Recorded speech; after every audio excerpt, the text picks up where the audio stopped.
Hello, so today I'm back with another video. I'm gonna showcase my books collection. This is a very watered down or filtered down or more like minimalist style of book collection. I used to have a whole freaking bookshelves of it, and even when I renovated my room, we had like 4 huge boxes of books. After screening and filtering down to our favorite books, so this is what we have left, or more like me and my sister. This is my shelf, this is my sister's shelf. I'm not really gonna talk a lot about my sister's shelf because that's her shelf. Who wants to care about her? I've been reading all the way since primary 1, which is like elementary school, when I was around 6 or 7. I think the whole reading habit started because in Singapore we have this system. I'm not so sure if they still have this system, but every day after the morning parade, from Monday to Friday, they will make us sit in the parade square for around like half an hour or so just to read our books, and it was called the reading period. So I think ever since then, the Singapore education kind of built me up to pick up the habit of reading, which I actually like reading a lot. Growing up, because I'm the youngest, so I used to read only hand-me-down books, which is very sad. But my sister used to read a lot of like sci-fi, adventurous fantasy kind of books, and I remember picking out the first book for myself that is not like a Enid Blyton series or Mr. Midnight series, and I chose this. This is one of the 2 only fictional books that I've kept in my whole collection, and this is called Dragon Skin Slippers. I really love the story, but I think I've read like at least 5 times of this book. I don't know if you can tell, but my favorite genre is non-fiction, specifically psychology or sociology. This is the second book that I've kept for a non-fiction. It's called How to Lead a Life of Crime.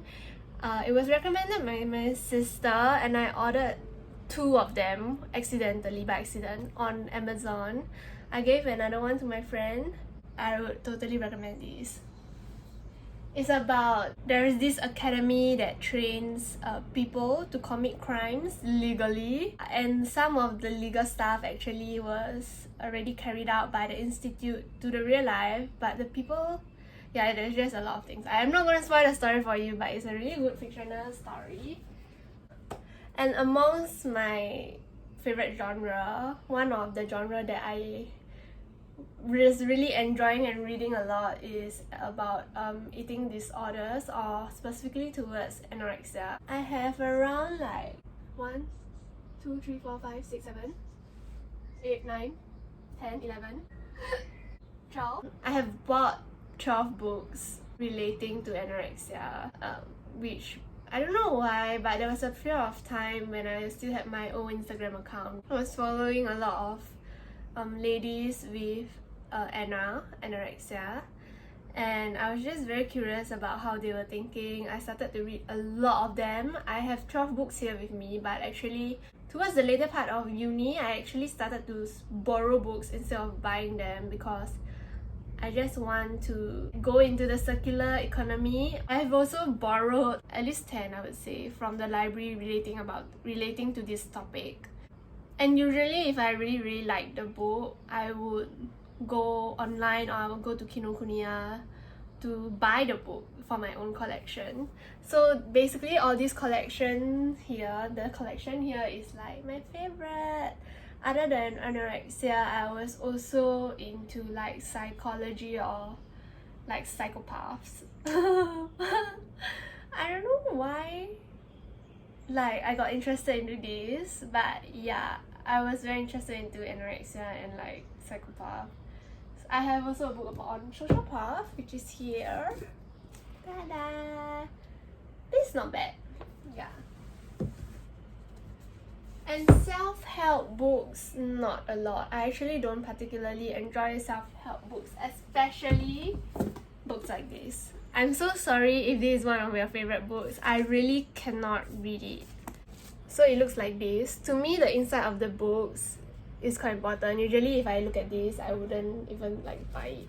Then I got this from Popular.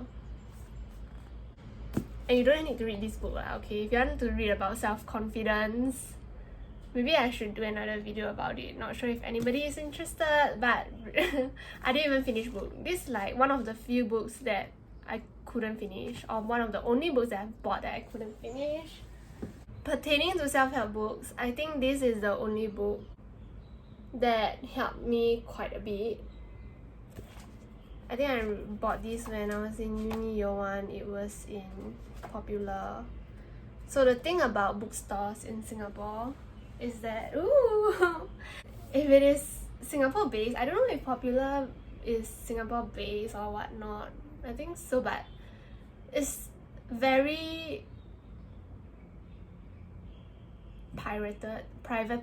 It is very controlled, or more like the genre is very restricted.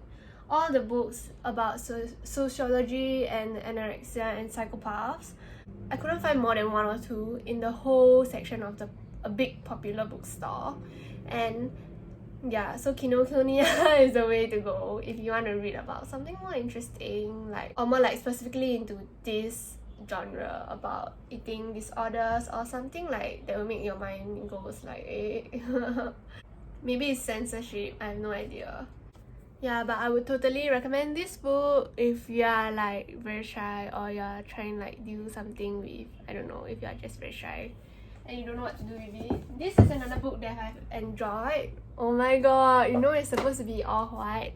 It's called Quiet, I don't know if you can see, by Susan Cain.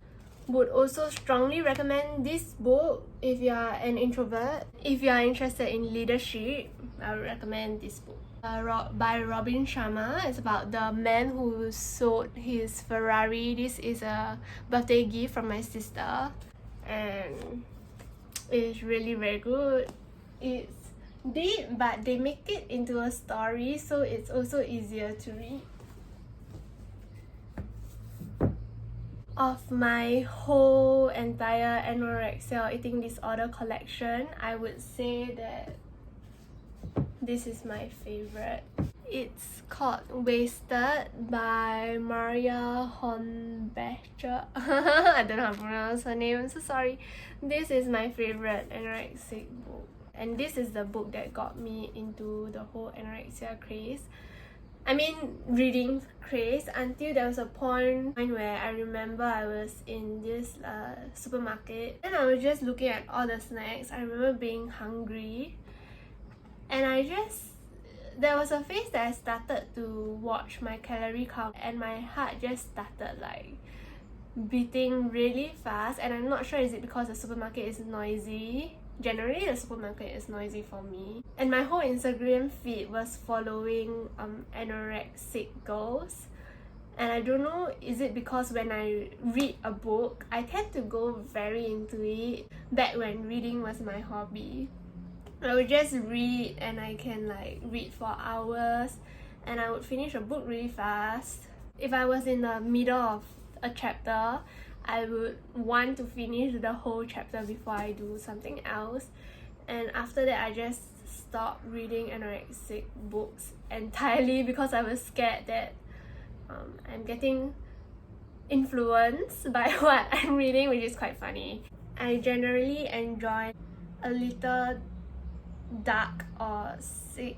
This is also another one of the books that I've really enjoyed reading after the whole anorexia craze. I decided to take a break from it, and I went into reading more of like sociopath books. It's about a drug addict, and the writing style is very, very special. Let me just look at it. If you are looking for something new, you can try looking at this. I have lost another book. Oops, shit, I hope I didn't. I think I lent my sister's book to somebody else, and the somebody didn't return me. And I think I remember who is the somebody. I think it's by Dave something. It's called The Boy Named It. The Man Who Can't Be Moved. I'll just, put it here. It's very interesting. It's quite sick lah. I mean, you can just go and read the synopsis by yourself. Generally, this is my book collection. Now my current read, I'm actually using it as this stand. Give me a minute. It's here. This is my sister's book. Her mentor lent it to her, kinda. It's called The Art of Making a Living by Lawrence. Yeah. And it's so deep that it's very hard for me to read. But it's interesting at the same time. It's saying about like how everybody is their own little king, and there is this like feminism side and the masculine side of the whole earth and society, and how all the little kings are built to base on that flow. There's a sneak peek into the book. I've only read like a tiny bit. This is over a super long course of time, and every time I read, I'll just read like a few pages each. But of course, there's also because I'm currently working, so I don't really have as much time to read now as compared to the last time. And I'm also focusing more into my violin as my hobby now. So yeah, that's all for my books collection. I hope you have enjoyed this. Let me know what is your favorite books to read. This is probably not what a lot of you have signed up for, I think, because when I was going through all those like books collection or like best books you need to read, they are all quite relating to the genre of self-help, but mine, as you can tell, is relating more to sociology or psychology, and more of like non-fiction, not relating to self-help or anything. Let me know what is your favorite book in the comments below. If you can recommend me any books that is not here and you think is very, very good. Yeah, that's all. Thanks for watching. I'll see you in 5 days time, and bye.